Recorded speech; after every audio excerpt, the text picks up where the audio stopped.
Welcome to The Explainer. Today, we're demystifying the art of making your very own soap. And look, it might sound complicated, but it's way easier than you think. It really just boils down to choosing one of two simple paths. So when you think of handmade soap, what comes to mind? Is it the rustic, all-natural bar made with pure, skin-loving ingredients? Or is it more like this vibrant, multi-layered piece of art over here? The great news is you can make both. It all just depends on which path you want to take. To get started, you really only need to answer one question for yourself. Do you want to be a chemist building from scratch, or are you an artist, ready to jump right in and start creating instantly? Okay, so let's break down these two main methods for making soap at home. And trust me, the core difference is probably simpler than you're imagining. You know, the best analogy is baking. Cold process is like making a cake completely from scratch. You're measuring the flour, the sugar, every single raw ingredient. Melt and pour, on the other hand, that's like using a cake mix. The basic work is done for you. You just get to do the fun part, the decorating.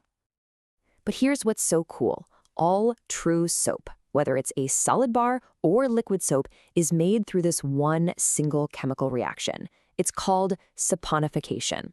That's the magic that happens when fats, like your oils, react with an alkali, which is lye. Okay, so let's dive into that first path, cold process.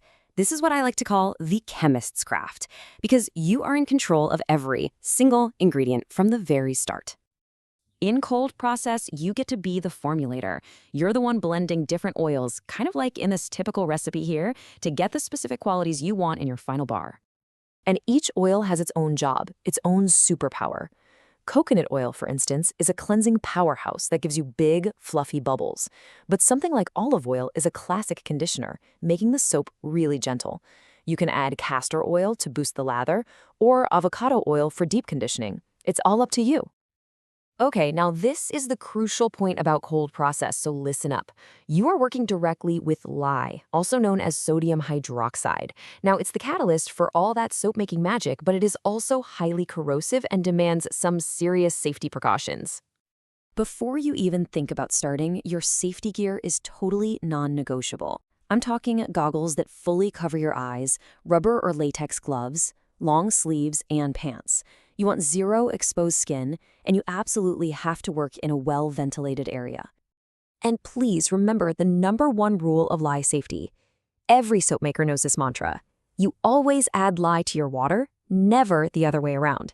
Adding water to lye can cause a dangerous volcano-like eruption. Seriously, it's the one rule you never, ever break. So the process itself is pretty methodical. You carefully mix your lye in water and let that cool down. Then you measure out and combine all your oils. And then you slowly add the lye water to the oils and get blending. And this right here is the key moment. It's called trace. It's the point where the mixture thickens up to about a pudding-like consistency. See how the spatula leaves a little trail on the surface?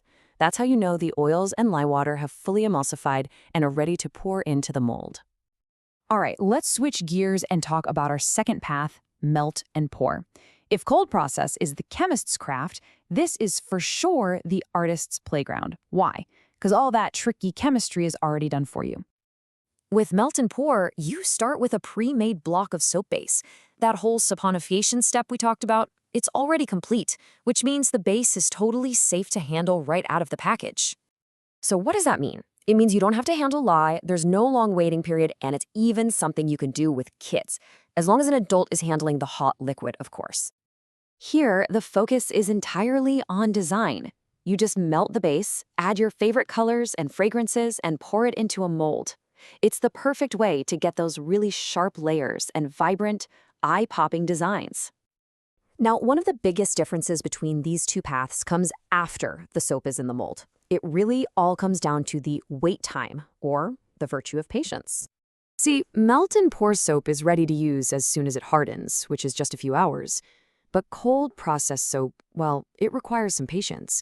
It needs a 4 to 6 week curing period.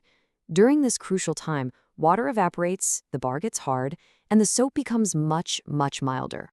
I know, 4 to 6 weeks sounds like a long time to wait, but this curing period is absolutely essential. It's what turns a soft bar of fresh soap into a hard, gentle, long-lasting bar that has a much richer, creamier lather in the shower. So, you've seen the two paths. You've got the chemist's route, full of science and precision, and you've got the artist's path, which is all about instant creative fun. So, which one is right for you? Let's just put them side by side. Cold process gives you 100% control over every ingredient, but you have to deal with lye safety and that long cure. Melt and pour gives you instant gratification and a ton of artistic freedom, but you're working with a base someone else made. So, the choice is yours. Are you going to embrace the meticulous craft of the chemist, formulating that perfect bar totally from scratch? Or are you going to unleash the instant creativity of the artist and design a visual masterpiece? There's really no wrong answer, just a wonderful bar of soap waiting for you to make it.